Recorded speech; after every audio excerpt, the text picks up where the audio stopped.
오늘도 예배 자리에 나오신 성도 여러분들 환영하고 축복합니다. 이 시간 오늘 드려지는 예배를 위하여서 함께 기도하는 시간을 갖도록 하겠습니다. 다 함께 기도하시겠습니다. 하나님 아버지, 크신 사랑과 은혜의 감사를 올려드립니다. 거룩하신 주님, 우리를 예배 자리에 인도하셨으니 하나님께 기뻐 찬송하며 경배하게 하시옵소서.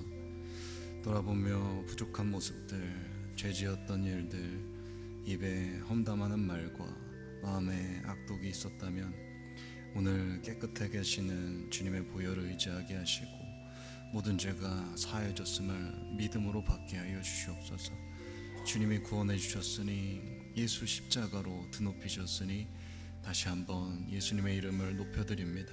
하나님만을 높여드립니다. 오직 하나님께만 예배 찬송을 올려드리고자 합니다. 모든 염려도 내려놓고 모든 근심도 내려놓고 이젠 주님만을 바라보려 합니다. 주님의 부어주시는 충만한 성령으로 시간 가득히 채워주십시오. 지금 육체를 강건하게 하시고 목사님의 입술을 통해서 하나님 진리 선포되게 하시고 우리에게는 듣는 마음 허락하여 주시옵소서. 영혼을 깨우는 생명의 양식이 있게 하시고 마음의 밭을 언제나 기경하고 경작하여서 30배, 60배, 100배의 열매 맺게 하여 주십시오. 세상에 빛과 소금이라고 명명하셨으니 우리 병든 자들 치유함 믿게 하여 주시고 낙심한 성도들 다시 위로하며 일으켜 세워주시고 모든 막혔던 것들이 열려지고 풀어지는 역사 예배 가운데 일어나게 하여 주시옵소서. 가정과 일터의 기도 제목들이 있습니다. 이 모든 것들의 예배 가운데 응답받게 하여 주시고 하나님의 음성으로 들려지게 하여 주십시오. 오직 주님께만 영광 찬양 올려드리는 예배 되게 하십시오. 모든 심령이 변화되고 새로워지게 하여 주시옵소서. 이 모든 간구 십자가에 죽으시고 부활하신 우리 주 예수 그리스도의 이름으로 기도드립니다. 아멘. 이제 다 함께 일어나셔서 인내 찬송 사랑하는 나의 아버지 찬양 드리시겠습니다.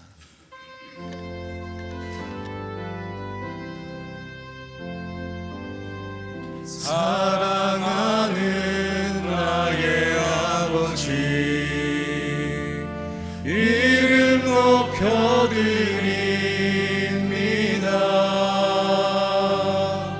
주의 나라 찬양 속에 임하시니 능력에 주께 찬송하네. 전능하신 하나님 찬양, 언제나 동일하신 주. 전능하신 하나님 찬양, 영원히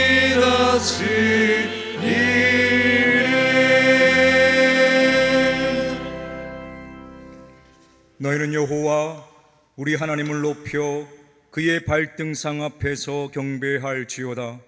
그는 거룩하시도다.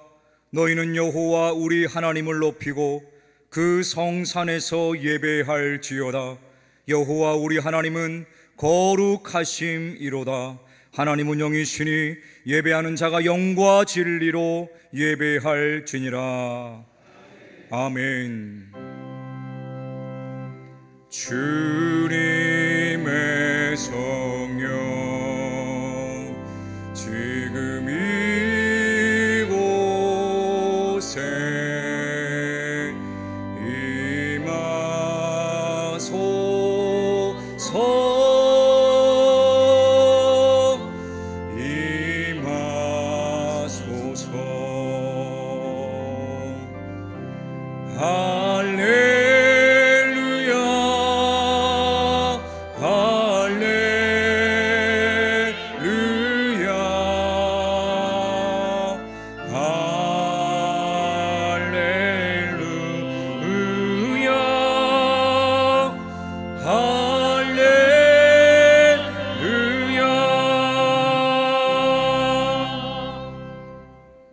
마음이 상한 자를 고치시며 포로된 자에게 자유를 주시는 하나님 아버지, 죄와 사망의 포로가 되어 육신의 정욕대로 살던 저희가 주님께서 베푸시는 은혜를 받고자 성전으로 나와왔습니다. 참마음으로 회개하며 슬퍼하는 자에게 화관을 주시어 죄를 대신하게 하시고 성령의 기름을 부으심으로 말미암아 근심을 대신하여 찬송하게 하옵소서. 오만한 자들은 주님의 목전에 서지 못한다고 하셨으니 저희로 더욱 겸손한 마음으로 예배하게 하옵소서. 성령께서 이 예배를 온전히 주관하여 주시기를 원하오며 예수님의 이름으로 기원하옵나이다.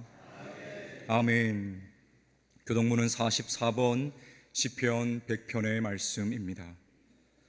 온 땅이여 여호와께 즐거운 찬송을 부를지어다. 기쁨으로 여호와를 섬기며 노래하면서 그의 앞에 나아갈지어다. 여호와가 우리 하나님이신 줄 너희는 알지어다. 그는 우리를 지으시니요 우리는 그의 것이니 그의 백성이요 그의 기르시는 양이로다. 감사함으로 그의 문에 들어가며 찬송함으로 그의 궁정에 들어가서 그에게 감사하며 그의 이름을 송축할지어다.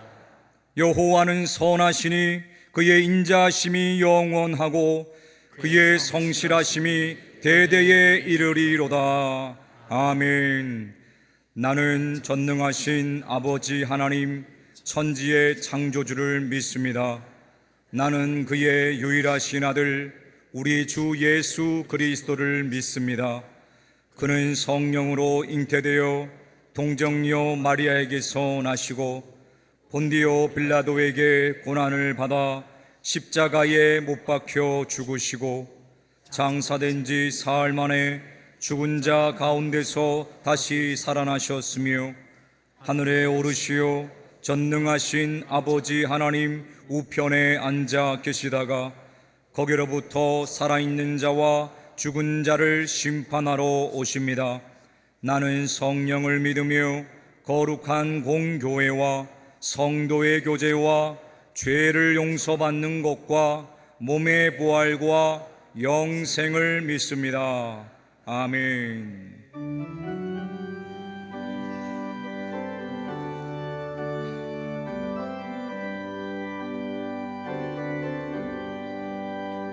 대산을 넘어 험곡에 가도 빛 가운데로 걸어가면 주께서 항상 지키시기로 약속한 말씀 변치 않네. 하늘의 영광 하늘의 영광 나의 맘속에 차고도 넘쳐 할렐루야를 힘차게 불러 영원히 주를 찬양하리. 캄캄한 밤에 다닐지라도 주께서 나의 길 되시고 나에게 밝은 빛이 되시니 길 잃어버릴 염려 없네. 하늘의 영광 나의 맘속에 차고도 넘쳐 할렐루야를 힘차게 불러 영원히 주를 찬양하리. 광명한 그리 마음에 받아 찬란한 천국 바라보고 할렐루야를 힘차게 불러 날마다 빛에 걸어가리. 하늘의 영광 나의 맘속에 차고도 넘쳐 할렐루야를 힘차게 불러 영원히 주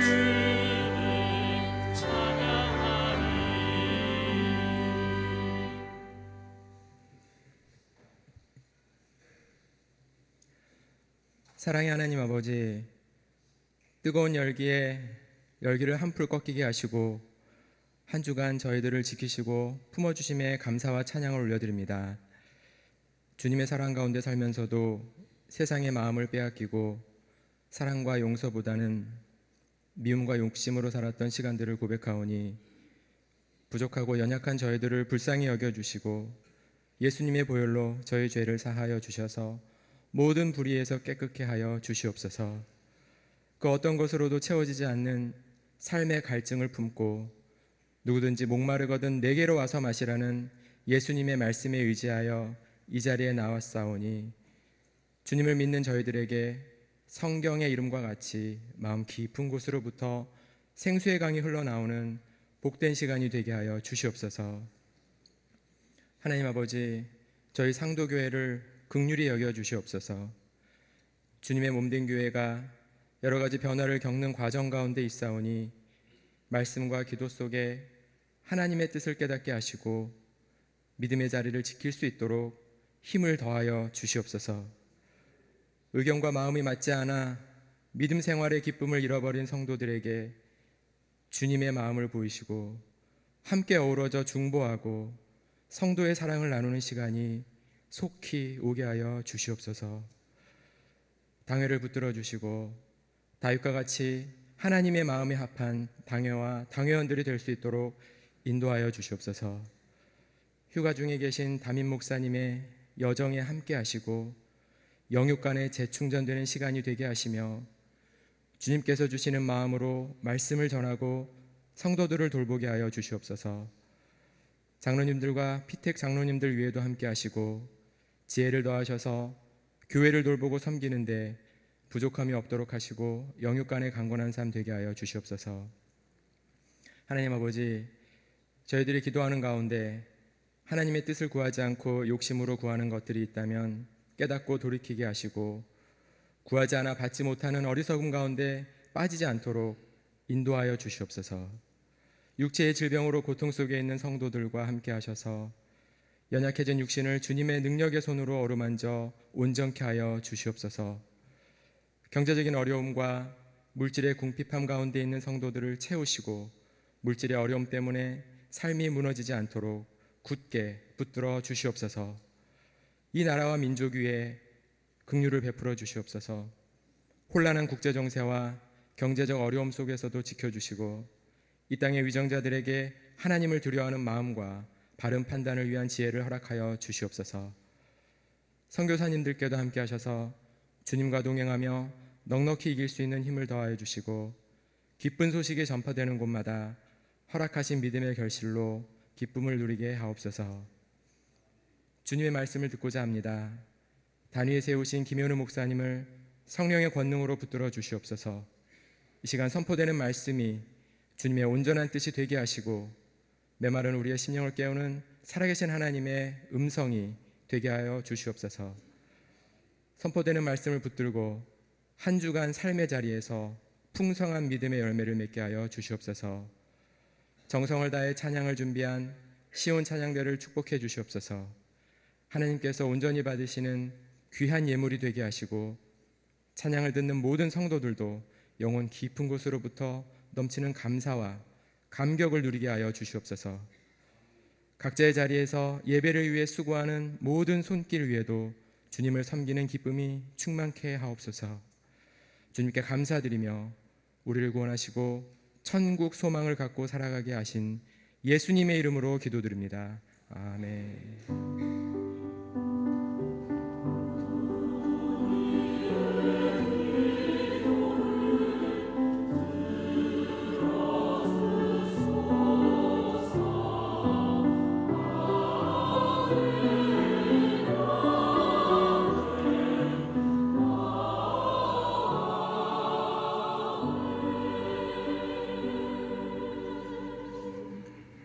오늘 우리에게 주시는 하나님의 말씀은 구약성경 열왕기하 23장 1절에서 3절까지의 말씀입니다.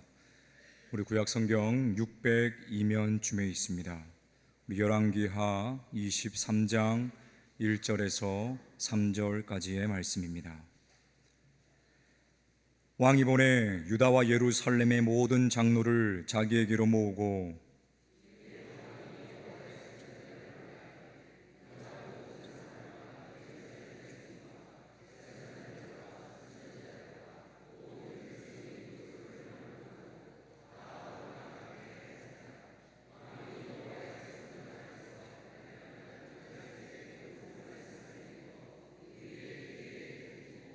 함께 읽겠습니다. 왕이 단 위에 서서 여호와 앞에서 언약을 세우되 마음을 다하고 뜻을 다하여 여호와께 순종하고 그의 계명과 법도와 율례를 지켜 이 책에 기록된 이 언약의 말씀을 이루게 하리라 하매 백성이 다 그 언약을 따르기로 하니라. 아멘.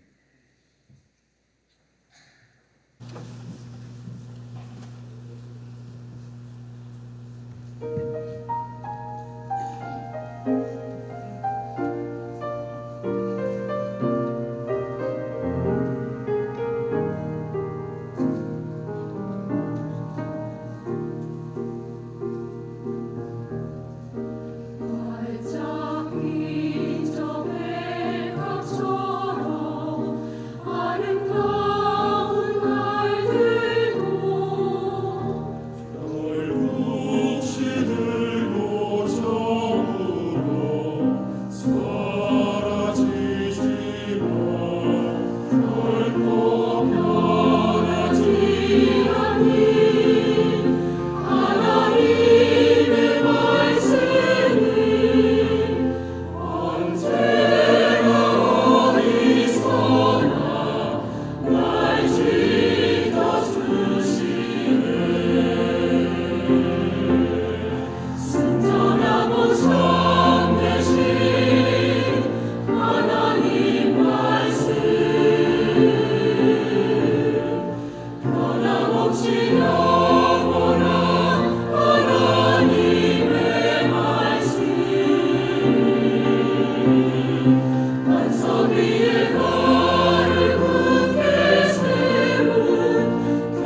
할렐루야. 할렐루야.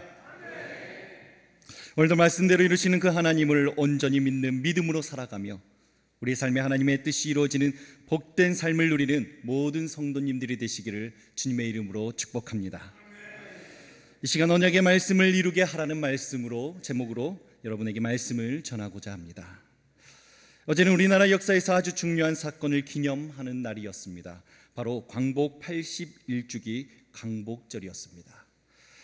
일제강점기에서 벗어나 나라의 주권과 또 자유를 되찾은 기쁜 날을 기념하고 이 땅의 독립을 위해 희생과 헌신을 아끼지 않은 이들에게 감사하고 그들을 기억하는 날입니다. 그리고 다시는 이 땅의 그러한 아픔의 역사가 반복되지 않게 하겠노라 결심하며 다짐하는 날입니다. 우리는 살면서 이처럼 역사의 중요성에 대해서 많이 이야기합니다. 역사는 과거와 현재의 끊임없는 대화이다. 미래에 대한 최선의 예언자는 과거이다. 또 과거를 잊어버린 자는 그것을 또다시 반복하게 된다. 이와 같은 역사에 대한 명언들도 많이 존재합니다. 그만큼 역사는 이 과거를 넘어 지금을 살아가는 모든 이에게 중요한 것이라고 말하는 것입니다. 많은 사람들이 이처럼 역사에 대한 중요성을 인식하면서도 그것을 배우고 또 그것을 알아가는 일에는 이 소극적인 것을 볼 때가 있습니다. 역사가 중요하다는 것은 알지만 그것을 배우고 알아가는 일이 결코 쉬운 일이 아니기 때문입니다. 그럼에도 불구하고 역사를 배우는 것이 왜 중요하겠습니까? 어느 역사학자가 나이를 분문하고 역사를 배워야 하는 이유를 이 세 가지로 정리한 것을 보았습니다. 그 세 가지 이유는 바로 이러합니다. 첫 번째로 역사는 반복되기 때문입니다. 역사는 반복되기 때문에 역사 속의 사건이 왜 일어나는지 알게 되고 그 원인과 결과, 그 흐름을 알게 되면 앞으로 일어나게 될 현상에 대한 것들이 미리 예측할 수 있게 된다는 것입니다. 또 두 번째로 역사를 통해 삶을 배울 수 있기 때문입니다. 역사 속의 인물들의 이야기를 통하여서 그들과 같은 위대한 업적을 이루기 위해 나는 어떤 유형의 사람이 될 것인가, 그것을 깊이 통찰해 볼 수 있게 된다는 것입니다. 그리고 그 통찰을 통하여서 우리가 좀 더 나은 삶을 살아갈 수 있게 된다는 것입니다. 또 세 번째로 같은 실수를 반복하지 않을 수 있기 때문입니다.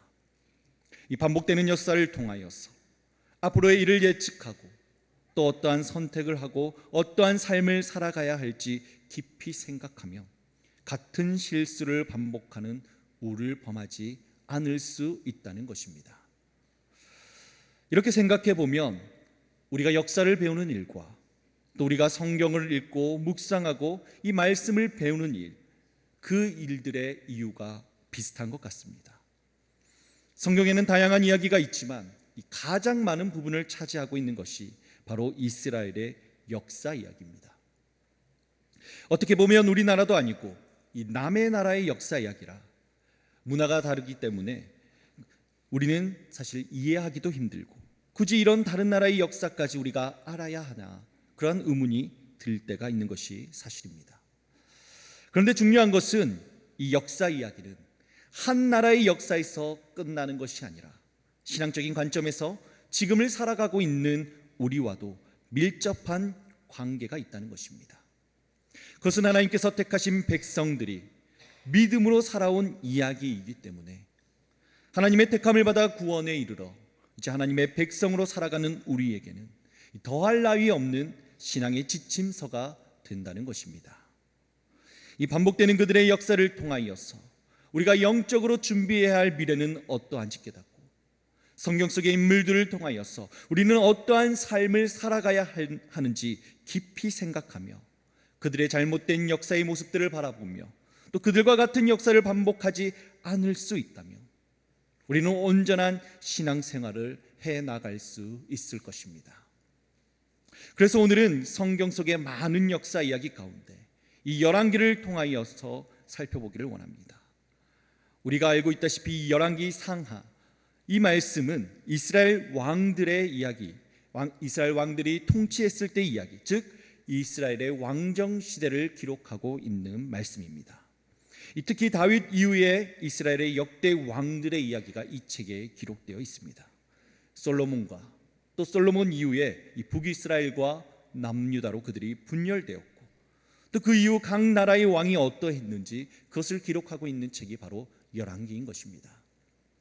그런데 그들 왕들이 어떠했는지 그것을 평가하는 가운데 우리가 눈여겨볼 것은, 이 왕들을 평가하는 기준이 바로 다윗 왕이라는 것입니다. 다윗과 같이 하나님께 순종하며 하나님의 뜻대로 나라를 다스렸으면 하나님이 보시기에 정직한 왕, 선한 왕이라고 평가합니다. 그리고 다윗 왕처럼 나라를 다스리지 않고 우상을 섬기고 또 하나님의 말씀에 순종하지 않으면 하나님 보시기에 악한 왕이라고 평가하고 있는 것입니다. 그래서 실제 열왕기에서 왕을 평가할 때는 그가 다윗과 같지 아니하였다, 다윗의 마음과 같지 아니하였다, 다윗의 행함과 같지 아니하였다 등으로 그 왕이 하나님 앞에서 어떠한 평가를 받은 왕인지를 이 다윗을 기준 삼아 말하는 것을 볼 수 있는 것입니다. 그렇게 이스라엘 역사에서 다윗보다 훌륭한 왕은 없었다고 평가하기에 이 열왕기에 다윗보다 뛰어난 왕이라고 평가받은 왕은 기록되어 있지 않습니다. 그렇지만 다윗과 같은 선한 왕, 다윗과 다른 악한 왕, 그것으로 구분하여 기록하고 있는 것을 볼 수 있는 것입니다. 다윗의 후손으로 솔로몬 이후에 이 남유다를 다스렸던 왕은 20명입니다. 그 중에 다윗 왕처럼 행하여 하나님 보시기에 선한 왕이라고 평가받은 왕이 단 8명입니다. 아사, 요사밧, 요아스, 아마샤, 옥기야, 요담, 히스기야, 그리고 요시야 왕입니다. 이에 반해 이 북이스라엘을 다스렸던 왕은 19명인데 안타깝게도 이들 중에는 하나님 보시기에 선한 왕이라고 평가받은, 즉 다윗과 같은 왕이라고 평가받은 사람이 한 사람도 없었습니다. 사실 이러한 평가의 기준이 되는 이 다윗 역시도 신앙적으로 볼 때에 완벽한 사람은 아니었습니다. 그도 한때는 영적인 매너리즘에 빠져 하나님께 온전히 순종하지 못한 순간들도 있었습니다. 그러다가 우리아의 아내 밧세바를 범하고 그의 남편을 전장에서 죽게 만드는 그런 치명적인 죄를 범하기도 하였습니다. 또 한 번은 하나님의 명령에 순종함이 아닌 이 교만한 마음에 인구 조사를 시행하여 하나님을 진노케 하는 그 원인을 제공하기도 하였습니다. 그러나 중요한 것은 다윗은 다시 회개하고 믿음을 회복하였다는 것입니다. 한때 하나님께 죄를 범하고 그로 인하여 하나님으로부터 더욱 멀어질 수도 있었지만 그는 하나님과 더 멀어지는 것을 택한 것이 아니라 하나님께로 돌아오는 회개의 길을 선택하였던 것입니다. 그리고 하나님께서는 그런 다윗을 용서하시고 그를 용납하여 주십니다. 다시 그를 세워주시는 것입니다. 이스라엘 역사에는 이와 비슷한 일들이 많았습니다. 특히나 남유다의 역사 가운데 하나님의 징계 없이 백성들이 자신들의 죄악을 깨닫고 하나님께로 돌아오는 사건이 3번 등장하는 것을 볼 수 있습니다. 요사밧 왕 때와 히스기야 왕 때, 그리고 오늘 본문의 말씀이 있는 요시야 왕 때입니다. 하나님의 백성들이 하나님을 잘 섬기다가도 이 영적인 침체기에 빠집니다. 나름대로 신앙생활을 한다고 하면서도 신앙에 대한 열정이 식어집니다. 하나님을 섬기는 일보다 세상 일에 우선적인 관심을 두게 되었습니다. 점차 신앙생활이 형식적으로 변해갑니다. 그러면서 서서히 하나님을 믿는 하나님의 백성들의 삶 속에 하나님이 아닌 것을 하나님처럼 섬기는 우상 숭배가 나타나기 시작했습니다. 이때 하나님의 말씀을 듣고 영적으로 깨닫게 된 왕들이 하나님의 백성들을 다시 하나님께로 돌이키게 했습니다. 다윗이 회개하고 하나님께로 돌아오듯이 이스라엘 백성들이 다시 회개하고 하나님께로 돌아오게 된 것입니다. 이렇게 볼 때 성경의 역사 이야기는 이 돌이키는 이야기라고 할 수 있습니다. 연약한 인간들이 하나님을 믿고 섬기다가 그 믿음이 흔들리고 그래서 하나님을 떠났다가 특별한 계기를 통하여서 다시 하나님께로 돌이키는 그 이야기의 끊임없는 반복이라고 할 수도 있는 것입니다. 이것은 성경에 나오는 이스라엘의 역사에서만 나타나는 것이 아닙니다. 우리 개인의 삶에서도 마찬가지입니다. 신앙생활을 하다 보면 나 자신도 모르는 사이에 이 영적인 침체기에 빠질 수 있습니다. 이러한 영적 침체가 계속되고 심해지다 보면 이스라엘 백성들이 그랬던 것처럼 하나님을 떠나 세상에 빠져 살아갈 수 있습니다. 하나님 대신 하나님이 아닌 것을 하나님으로 착각하며 믿고 따르게 되기도 합니다.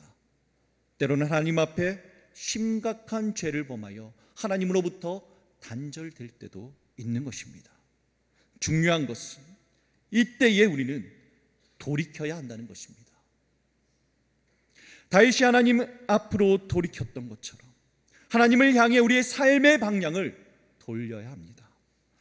요시야 왕이 그들의 백성과 함께 하나님께로 돌이켰던 것처럼 삶의 방향을 돌려 하나님께로 나아갈 수 있어야 한다는 것입니다. 그들이 돌이켰을 때 하나님께서는 그들을 회복시키시고 그들에게 언약을 다시 붙잡게 하시고 그 언약의 말씀대로 이루시고 행하셨습니다. 무너졌던 그들의 삶을 다시 새롭게 회복시키시고 그들로 하여금 하나님의 언약의 말씀을 성취해가는 하나님의 백성으로 그들을 다시 세워주신 것입니다. 우리도 성경의 역사에 나와 있는 그들과 같이 우리의 삶의 방향이 하나님이 아닌 다른 곳을 향해 있다면 그 방향을 돌이켜 하나님께로 향하며 우리의 삶을 새롭게 회복시키시고 하나님의 말씀이 우리의 삶 속에서 이루어지는 그 놀라운 하나님의 은혜를 경험하며 살아가는 그러한 삶을 살아갈 수 있기를 간절히 소망합니다. 그렇다면 우리가 새롭게 세워지고 하나님의 말씀이 우리 삶에서 이루어지게 하려면 어떻게 해야 하겠습니까? 오늘 말씀이 그 답을 우리에게 알려줍니다. 오늘 본문은 이스라엘 제16대 왕 요시야의 개혁 이야기입니다. 그 역사적 배경을 먼저 살펴보면 이렇습니다. 요시야 왕이 왕좌에 오를 때에 이 남유다는 역사상 가장 어둡고 암울했던 시기였습니다. 이 나라 곳곳에서 우상 숭배가 자행되었고 성전 안에서까지 우상이 세워졌습니다. 그의 할아버지 므낫세 왕은 자기 아들을 우상 앞에 제물로 바치기까지 했고 하나님의 종들보다 무당의 말들에 귀를 기울였습니다. 요시야의 아버지 아몬 왕은 자신의 아버지 므낫세 왕과 별반 다르지 않았습니다. 그러다가 반역을 당해 즉위 2년 만에 죽게 되는 그 운명을 맞이하였습니다. 이런 영적으로 암울하고 정치적으로 혼란스러운 이때에 어린 나이에 왕이 된 요시야는 스스로 왕권을 행사할 수 있는 나이가 되자 본격적으로 개혁에 착수하게 됩니다. 하나님의 도우심으로 개혁을 성공하게 되고 나라를 다시 하나님께로 돌이킬 수가 있었습니다. 다시 하나님의 거룩한 백성으로 새롭게 세워지고 하나님의 언약을 그 말씀을 이루어가는 언약 백성으로 회복되게 된 것입니다. 그러면 요시야 왕이 그 일들을 이뤄낼 수 있었던 이유가 무엇인지 우리가 그것을 좀 더 구체적으로 살펴보기를 원합니다. 첫 번째로 요시야 왕은 말씀을 재발견하였습니다. 요시야 왕은 자신이 스스로 이 왕권을 행할 수 있는 때가 되자 먼저 성전을 수리하는 것을 볼 수 있습니다. 그동안 성전의 우상들이 세워지고 성전 안에서 우상 숭배가 자행되어 왔습니다. 그리고 오랫동안 하나님께 제사를 드리는 일이 제대로 이루어지지 않으면서 성전이 제대로 관리되지 못했고 성전 곳곳이 부서지고 훼손되었던 것입니다. 그래서 먼저 우상을 치워버리고 성전을 보수하고자 하였던 것입니다. 그런데 성전을 보수하던 도중 하나의 사건이 발생하게 됩니다. 바로 잊고 있던 율법책을 발견하게 된 것입니다. 이 대제사장 hil기야의 책임하에 성전을 보수하던 중에 하나님의 말씀인 이 율법책을 발견하게 됩니다. hil기야는 그것을 또 율법의 전문가인 서기관인 이 사반에게 그것을 가져다 줍니다. 그리고 사반이 발견하게 된 율법책을 확인한 뒤 요시야 왕에게 그것을 가져갔습니다. 그리고 그에게 그것을 읽어줍니다. 열왕기하 22장 11절 말씀에 이 사반이 읽어준 말씀을 들은 요시야 왕의 반응이 이렇게 기록되어 있습니다. 우리 함께 읽어보겠습니다. 왕이 율법책의 말을 듣자 곧 그의 옷을 찢으니라. 아멘. 요시야 왕은 이 사반이 읽어주는 하나님의 말씀을 듣는 순간 큰 충격을 받습니다. 지금 자신을 포함한 이 이스라엘 백성들이 얼마나 하나님의 뜻을 거스르고 있으며 하나님께서 진노할 일들을 저지르고 있는지 그것을 깨닫게 된 것입니다. 그래서 두렵고 떨리는 마음으로 하나님 앞에서 옷을 찢으며 회개함으로 나아갔던 것입니다. 요시야 왕이 이렇게 말씀에 즉각적인 반응을 하는 이유는 무엇입니까? 그것은 바로 말씀을 재발견했기 때문입니다. 이 그가 말씀을 재발견했다는 것, 이것은 단지 숨겨져 있던, 잃어버렸던 그 말씀을 다시 찾게 되었다라는 그런 단순한 의미가 아닙니다. 그것은 보편적인 말씀이 나의 말씀으로 재해석되었고 자신이 다스리는 그 온 나라 백성들에게 주시는 그 말씀으로 받아들여졌다는 것을 의미하는 것입니다. 생각해보면 그들이 성전 보수 공사를 통해 발견한 그 언약책이 어떠한 책입니까? 하나님께서 모세를 통하여 이스라엘 백성들에게 주어진 말씀입니다. 그렇다고 하면 요시야 역시 그 언약책이 자신에게 주어진 말씀이 아니라 내 나라 내 백성에게 주어진 말씀이 아니라 모세의 시대 때 모세에게 그리고 모세와 함께 했던 그 시대의 그 백성들에게 주어진 말씀이라 생각하며 그것을 가벼이 여길 수도 있었을 것입니다. 실로 이스라엘의 많은 왕들이 그렇게 생각하고 그렇게 반응하였기 때문에 그렇게도 쉽게 죄를 범하고 우상을 숭배하는 일들을 거리낌 없이 행해왔을 것이 아니겠습니까? 그러나 요시야는 달랐습니다. 그 말씀을 듣자 그것이 자신에게 주어진 말씀으로 그것을 받아들였습니다. 그것이 내 나라 내 백성들에게 주어지는 말씀으로 그 말씀을 받아들였습니다. 이처럼 보편적인 말씀이 다른 누군가에게 선포되는 것이 아니라 바로 나에게 주어지는 말씀으로 받아들여지는 것, 나의 삶, 내가 속한 공동체, 내가 속한 지역과 이 나라에 주어지는 말씀으로 받아들여지는 것, 그것이 말씀을 재발견하는 것입니다. 우리도 이처럼 말씀에 대한 재발견이 있어야 합니다. 수많은 말씀 가운데서 나에게 주시는 말씀을 발견해야 하는 것입니다. 매일매일 말씀을 읽고 묵상하며 그것을 듣고 공부하며 말씀을 재발견할 수 있어야 합니다. 그리고 무엇보다 그것을 위해 기도해야 합니다. 왜냐하면 그것은 우리의 지식과 우리의 노력만으로 할 수 있는 것이 아닌 성령이 우리에게 말씀을 조명하여 주실 때 그때 가능한 것이기 때문입니다. 그러나 그것은 또한 아무런 준비 없이 이루어지는 일도 아닙니다.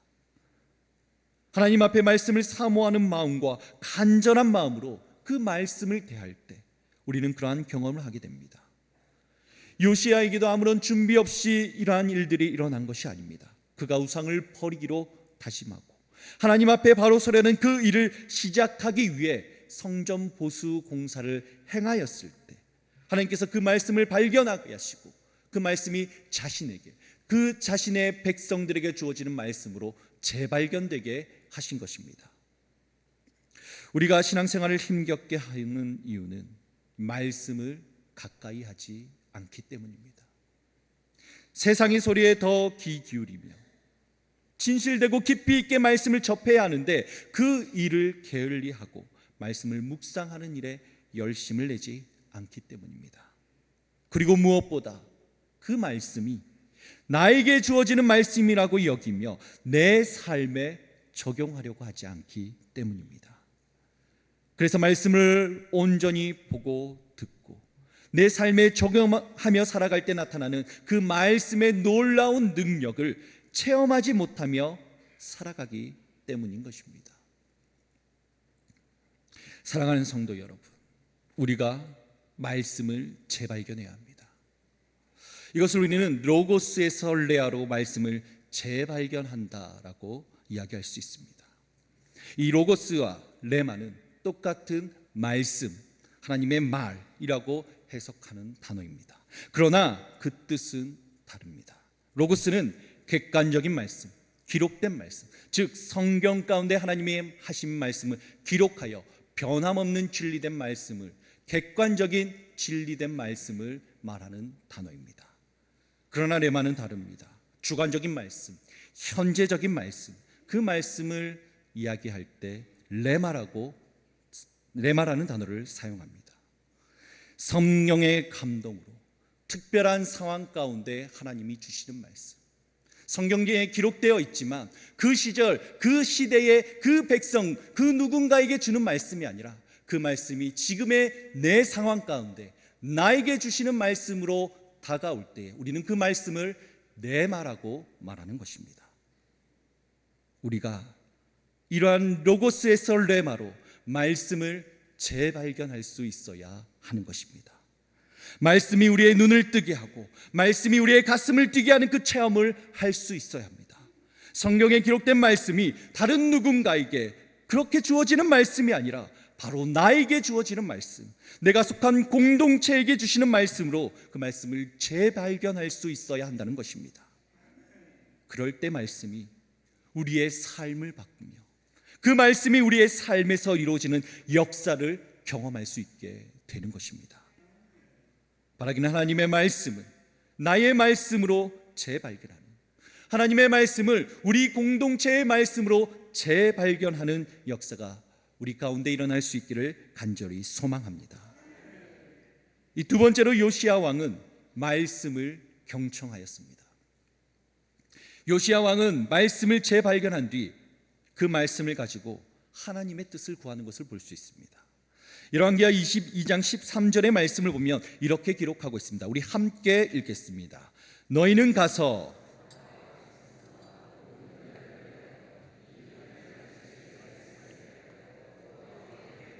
아멘, 여호와께 물으라. 그래서 사람들이 왕의 명령을 받들고 선지자 훌다에게 갔습니다. 그리고 훌다로부터 이 언약책의 내용이 우리에게 어떠한 의미를 주는 것인지, 이를 통하여서 하나님께서 요시야에게 또 유다의 백성들에게 무엇을 말씀하시는 것인지 그것을 듣고자 하였던 것입니다. 요시야의 이러한 신앙적인 행동은 엄청난 개혁이었습니다. 그의 할아버지 므낫세 왕은 하나님께 묻지 않고 신접한 무당들에게 물었습니다. 하나님의 말씀에 귀 기울이지 않고 나라의 중요한 결정을 그 점괘를 통하여서 결정하였던 것입니다. 요시야 왕은 이것이 하나님 앞에 얼마나 큰 죄악이고 하나님의 진노의 대상이라는 것을 깨달았습니다. 그래서 이제 하나님께 구하는 일을 본격적으로 시작한 것입니다. 요시야는 자신에게 주어진 그 말씀의 의미, 이 나라 이 민족에게 주어진 그 말씀의 의미, 그 말씀을 통해 궁극적으로 하나님께서 무엇을 원하시는지 그것을 구체적으로 알기를 원했던 것입니다. 그리고 하나님께, 그리고 하나님의 사람에게 그것을 묻습니다. 그리고 경청하는 자세로 그 말씀 앞에 나아갔습니다. 이와 같이 요시야 왕이 하나님의 말씀을 재발견한 이후에 하나님의 뜻을 물었던 것처럼 우리도 하나님의 말씀 앞에서 하나님께 계속해서 물어야 합니다. 우리가 하나님의 말씀을 묵상하면서 마음속에 하나님께 묻는 자세를 끊임없이 취해야 하는 것입니다. 우리가 설교를 들으면서도 마음속에 하나님께 묻는 자세를 가져야 합니다. 주님, 이 말씀을 통하여 내가 무엇을 하기를 원하십니까? 주님, 내게 무엇이라고 말씀하시는 것입니까? 이러한 자세로 말씀 앞에 서면 우리에게 들을 귀가 열리게 됩니다. 세미하게 들려주시는 그 하나님의 음성을 듣게 되는 것입니다. 말씀을 경청하는 사람들에게 하나님의 말씀의 그 역사가 일어납니다. 말씀을 경청하여 들을 때 말씀이 우리의 삶을 바꾸며 그 말씀이 우리의 삶에서 이루어지는 역사가 일어날 줄로 믿습니다. 바라기는 하나님의 말씀을 늘 경청하여 나를 향한, 우리 공동체를 향한, 이 상도교회를 향한 하나님의 뜻을 깨닫게 되는 우리 모두가 될 수 있기를 간절히 소망합니다. 마지막으로 세 번째, 요시야 왕은 말씀에 대하여 순종함으로 나아갔습니다. 요시야 왕은 훌다 선지자로부터 말씀을 들은 후에 바로 즉각적으로 그 말씀에 순종하기 시작했습니다. 오늘 본문의 말씀을 처음부터 끝까지 다시 한번 함께 읽어보도록 하겠습니다. 왕이 보내 유다와 예루살렘의 모든 장로를 자기에게로 모으고 이에 왕이 여호와의 성전에 올라가매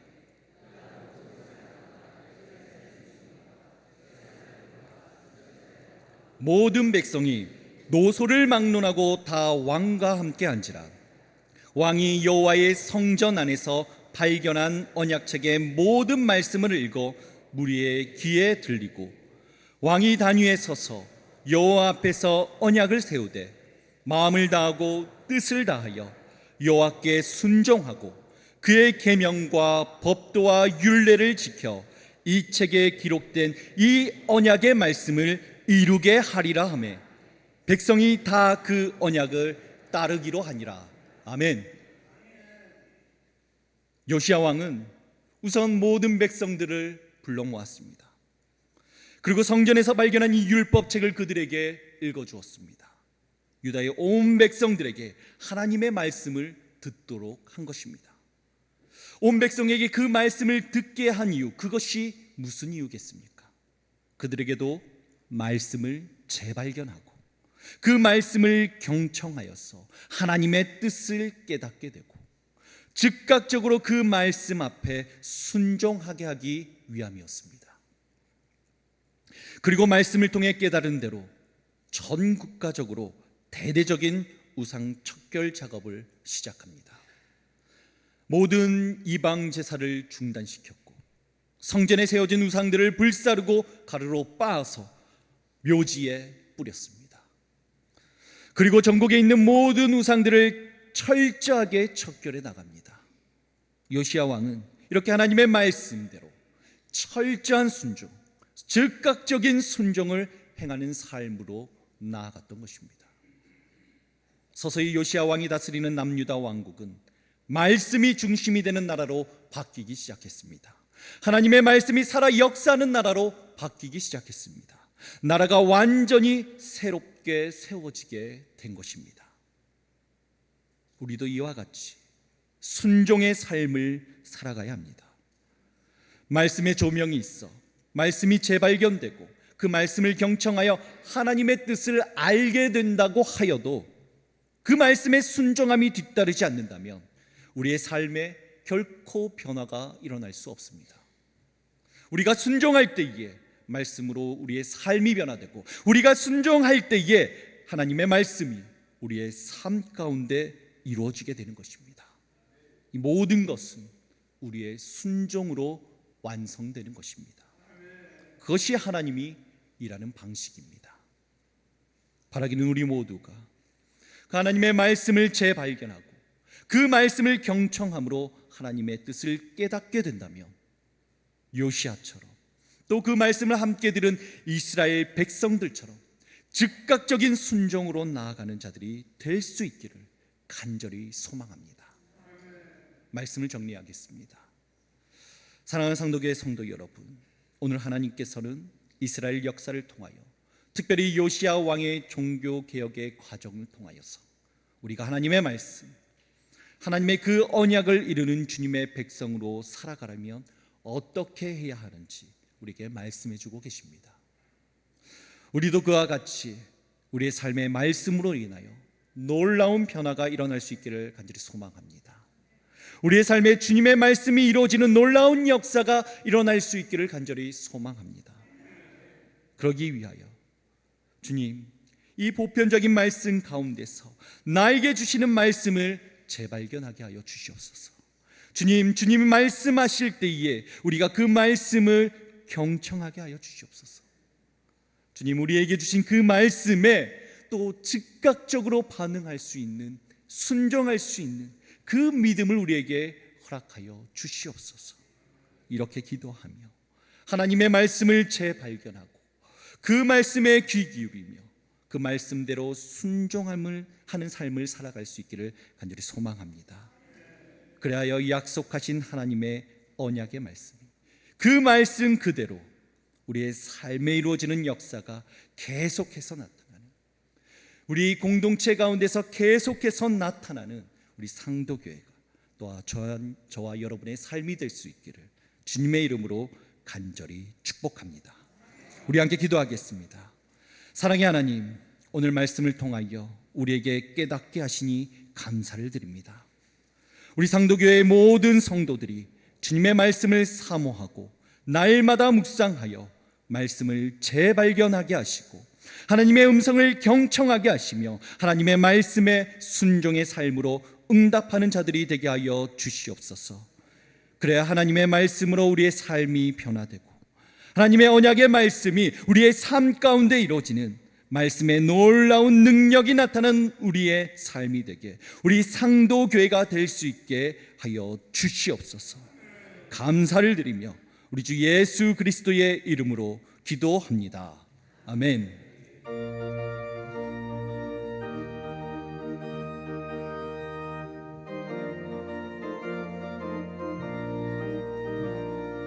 주님 약속하신 말씀 위에서 영원토록 주를 찬송하리라. 소리 높여 주께 영광 돌리며 약속 믿고 굳게 서리라. 굳게 서리, 영원하신 말씀 위에 굳게 서리. 굳게 서리, 그 말씀 위에 굳게 서리라. 주님 약속하신 말씀 위에서 세상 염려 내게 엄습할 때에 용감하게 힘써 싸워 이기며 약속 믿고 굳게 서리라.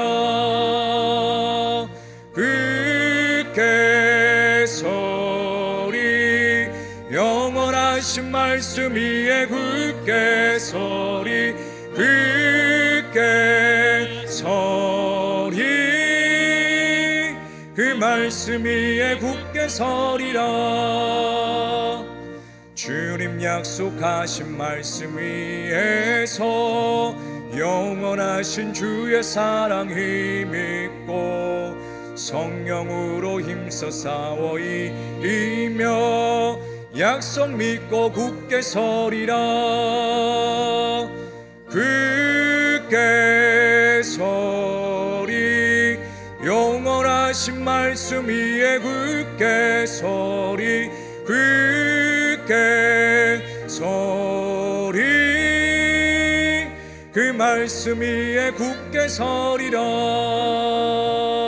주님 약속하신 말씀 위에서 성령 인도하는 대로 행하며 주님 품에 항상 안쉬고 뛰며 약속 믿고 굳게 서리라. 굳게 서리, 영원하신 말씀 위에 굳게 서리. 굳게 서리, 그 말씀 위에 굳게 서리라.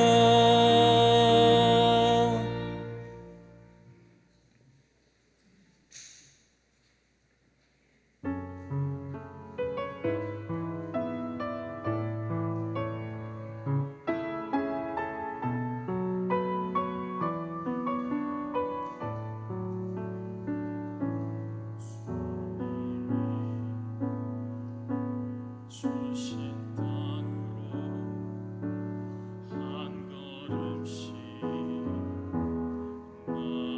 나아갈 때에 수많은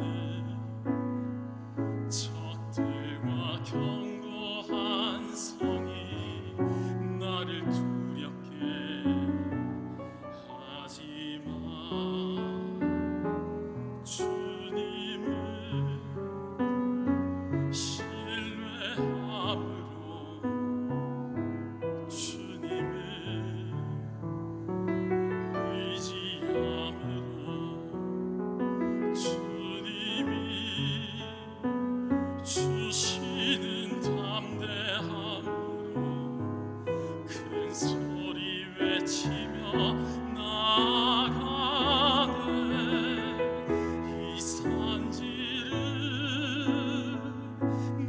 내게 주소서.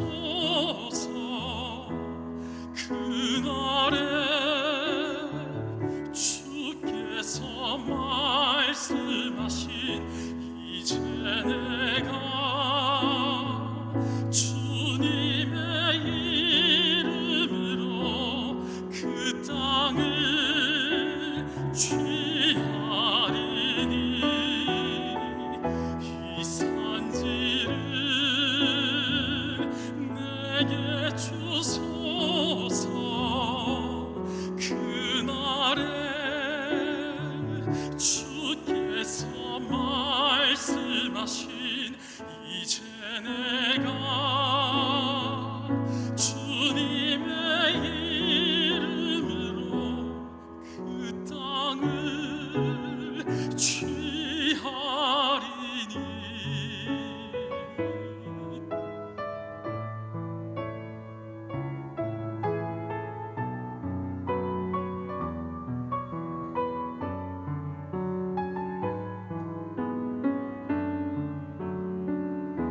주님을 신뢰함으로 주님을 의지함으로 주님이 주시는 담대함으로 큰 소리 외치며 나아가네 이 산지를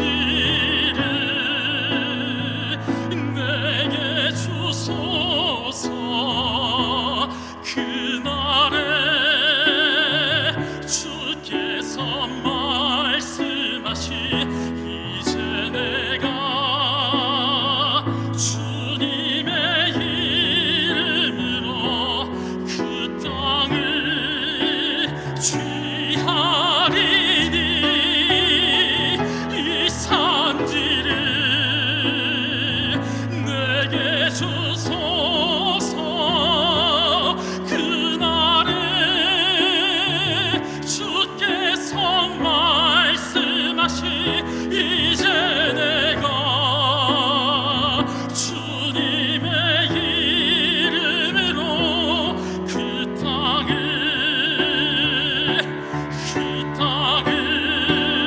취하리니 이 산지를 주소서.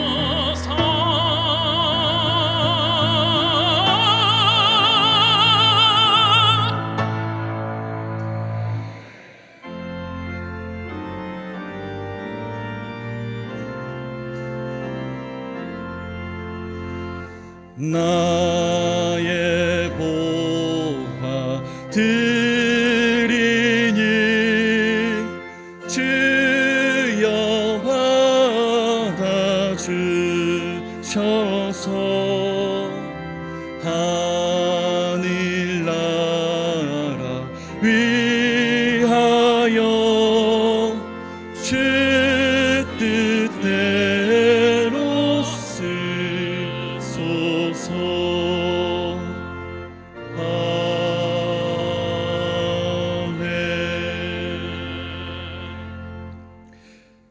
거룩하시고 은혜가 풍성하신 하나님 아버지, 거룩하고 복된 주일을 맞이하여 우리를 주님의 예배하는 자리로 불러주시고 함께 모여 예배하며 하나님께 영광 올려드리게 하심에 감사를 드립니다.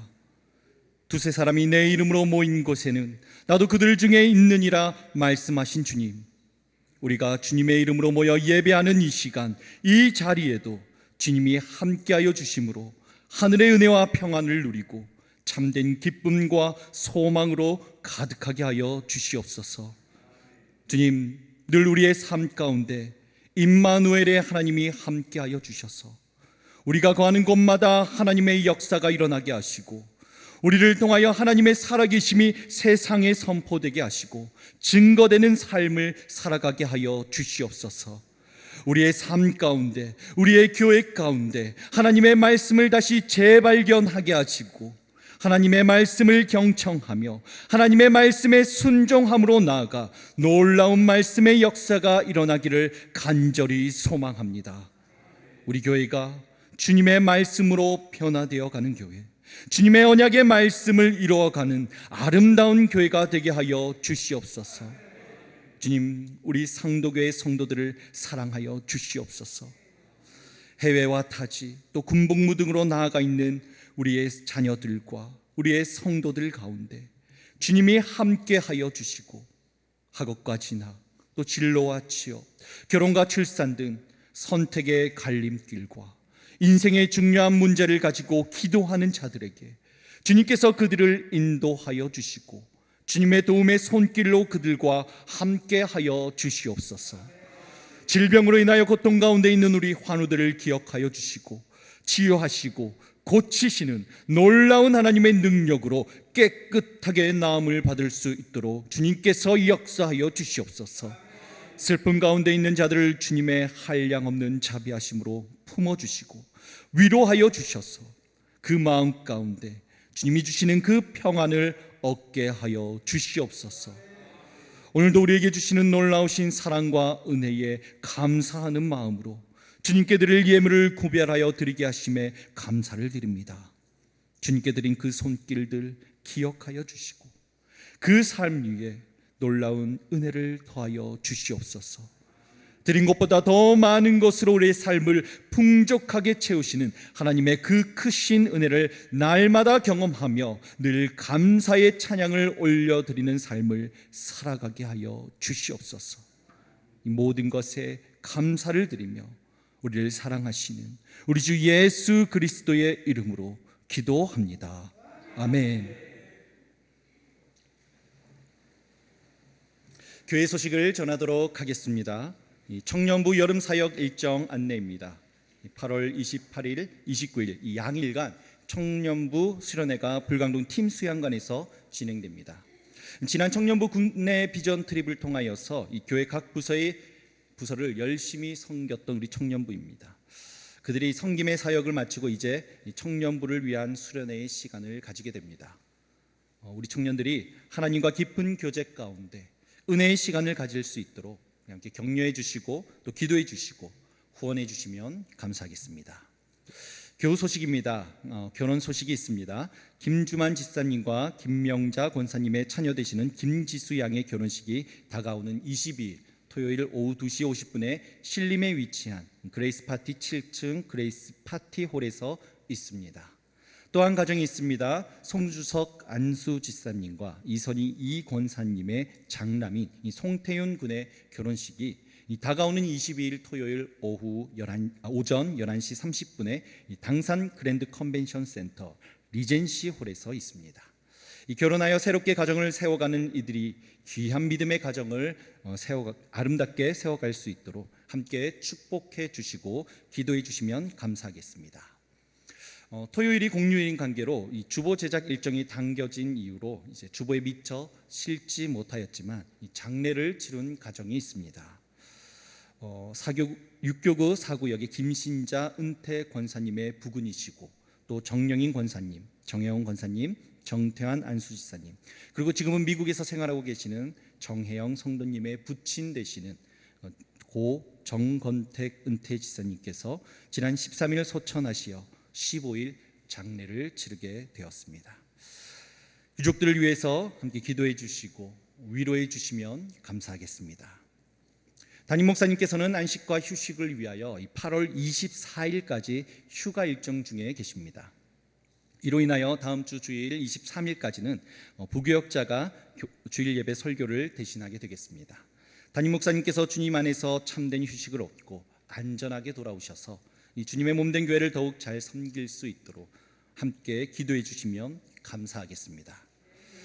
오늘 중식 헌물로 섬겨주시는 가정이 있습니다. 조영선 안수 집사님과 신진희 집사님 이 가정에서 오늘 주일 중식을 헌물해 주셨습니다.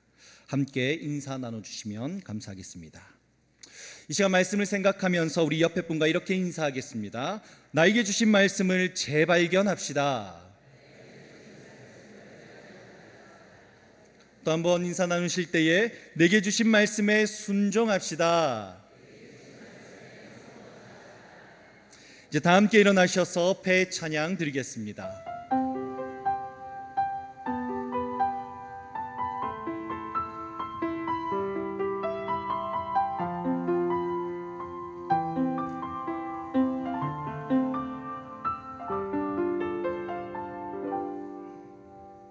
나의 평생에 가장 복된 일은 내가 예수님을 만난 것이라.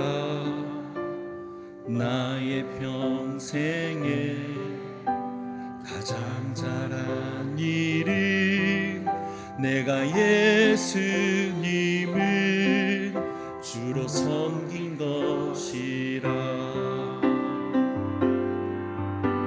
세상 살 동안 내가 걷는 길이 때론 험하여서 넘어질 때도 주의 강한 손이 나를 이끄시니 나는 예수님만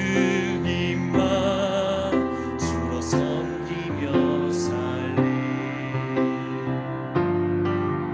나는 주를 섬기는 것에 후회가 없습니다.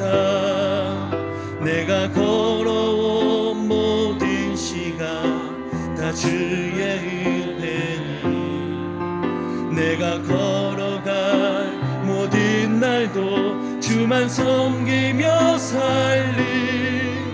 오직 예수 이름 부르며 살아가리라. 나는 주를 섬기는 것에 후회가 없습니다. 내가 걸어온 모든 시간 다 주의 은혜니 내가 걸어갈 모든 날도 주만 섬기며 살리. 오직 예수 이름 부르며 살아가리라. 이것이 나의 간증이요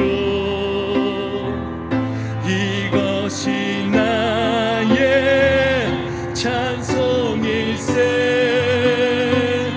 나 사는 동안 끊임없이 구주를 찬송하리로다. 이제는 우리 주 예수 그리스도의 은혜와 하나님 아버지의 변함없는 사랑하심과 성령님의 위로, 보호, 치유, 교통하심의 역사가 오늘도 예배의 자리에 나와 주님을 찬양하고 예배하며 하나님께 영광 올려드리고 이제 가정으로 또 삶의 현장으로 나아가 그리스도인의 삶을 온전히 살아가기를 소원하는 상도교회 모든 성도님들의 심령 이해와 이들의 가정 위에 또 하나님께서 사랑하시는 상도교회와 한국교회와 이 나라 이 민족과 세계 열방 위에 항상 함께하여 주시기를 간절히 축원하옵나이다. 아멘.